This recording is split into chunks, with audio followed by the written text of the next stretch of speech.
In the midst of life's uncertainties, the relentless search for solutions to our problems, and the longing for a more secure future, a fundamental question echoes in our hearts. Where will true deliverance come from? Does it lie in our own efforts, in favorable circumstances, or in some other source? Psalm 3, in its final and powerful verse, offers us an answer that is both a declaration of faith and a prayer of hope. Salvation belongs to the Lord. Your blessing be on your people. Selah. This passage, which concludes David's plea amidst his deepest trial, Absalom's betrayal and relentless persecution, is a pillar of trust and a synthesis of his entire journey of faith. David, surrounded by enemies and with his life at risk, does not seek salvation in his own army, in human strategies, or in desperate flight. He looks upward, recognizing that the only source of true deliverance and lasting blessing resides solely in the Lord. It is an affirmation of total dependence and unshakable faith, inviting us to rethink where we place our own hope. The origin of all deliverance. Salvation belongs to the Lord. The first part of this verse is a profound theological declaration and a refuge for the soul. By affirming that salvation belongs to the Lord, the psalmist is not referring only to eternal salvation, which rescues us from sin and guarantees us life with God. He is speaking of a much broader concept of salvation, encompassing deliverance from all forms of adversity: physical, emotional, financial, social, and spiritual. It is the conviction that any help, any real solution to our dilemmas, any escape from an oppressive situation, ultimately originates from God.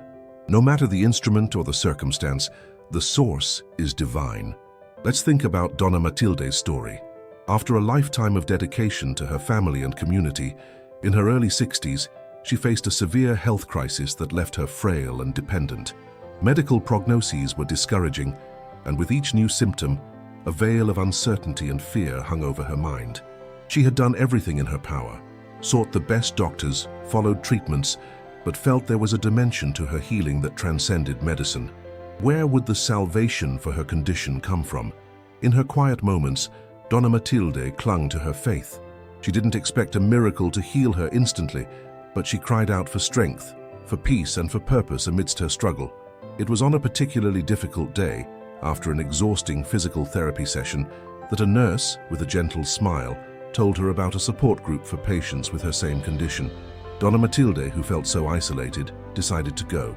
There she found not only valuable information and practical tips for daily life, but also a community of people who understood her pain and shared her hopes. It wasn't an instant cure, but salvation for her soul came in the form of support, friendship, and a new perspective on her journey.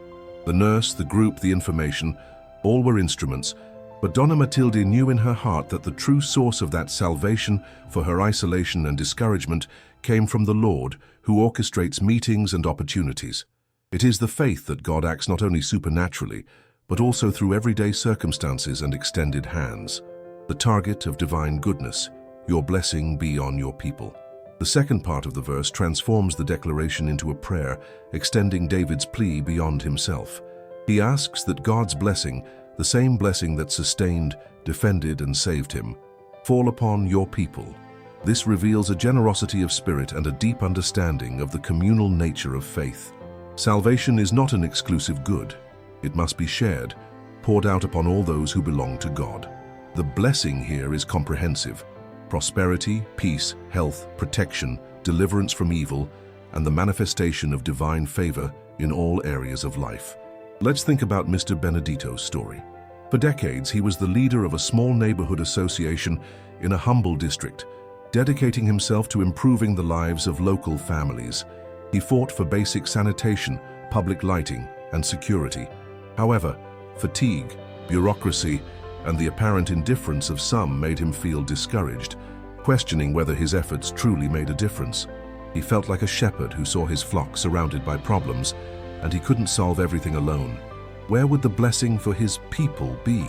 In one of his community meetings, discouraged by the lack of progress, Mr. Benedito shared his frustration and poured out his prayer. Lord, salvation comes from you. Let your blessing be upon this people, upon this community. That week, something unusual happened. A government program for infrastructure improvements, which seemed distant, was approved for the neighborhood. Volunteers, inspired by Mr. Benedito's dedication, began to come forward to help with the projects. The blessing manifested in cooperation, resource mobilization, and the realization of improvements he could never have achieved alone. Mr. Benedito realized that God's blessing was not just for him, but for the people he loved and served so much. It is the certainty that divine goodness pours out upon those who seek it, manifesting in provision, unity, and progress. This part of the verse reminds us that our faith should not be merely individualistic. It is a call for us to look beyond our own needs and cry out for blessings upon those around us, upon our family, our community, our nation. It is the recognition that, by connecting with the source of salvation, we become channels for that blessing to flow to others. Selah, the pause of certainty and collective hope. And to conclude this profound psalm, we are once again invited to the reflective pause of Selah. After the powerful declaration that salvation belongs to the Lord and the prayer that his blessing fall upon his people, this pause compels us to internalize the truth of these words. It is an invitation to stop and consider the magnitude of this faith that recognizes total dependence on God for all deliverance and for all blessing. Where have you been seeking your salvation for today's challenges? Have you looked to earthly sources or to the heavenly source? Have you cried out for blessings not just for yourself, but for the people around you, for your family, for your community? Can you feel the promise that God's blessing can pour out upon your people, those you love and care about? Selah encourages us not just to intellectually agree with these truths, but to practice them in our daily lives. It is a call to take a deep breath, to surrender our burdens and the burdens of our loved ones to the Lord, with the certainty that salvation and blessing come from him. It is the moment to solidify the faith that God's provision is abundant, and that it is available not only to individuals but to the community that trusts in him. Therefore, when life's uncertainties arise, when you seek solutions for the challenges that surround you and long for a blessed future, remember Psalm 3:8. May you declare with all your soul, "Salvation belongs to the Lord," and with generosity and hope pray, "Your blessing be on your people." For in God, we find not only deliverance for ourselves, but the promise that his goodness and favor extend to all those he calls his own. May this truth be a beacon of hope and an inexhaustible source of blessings on your journey.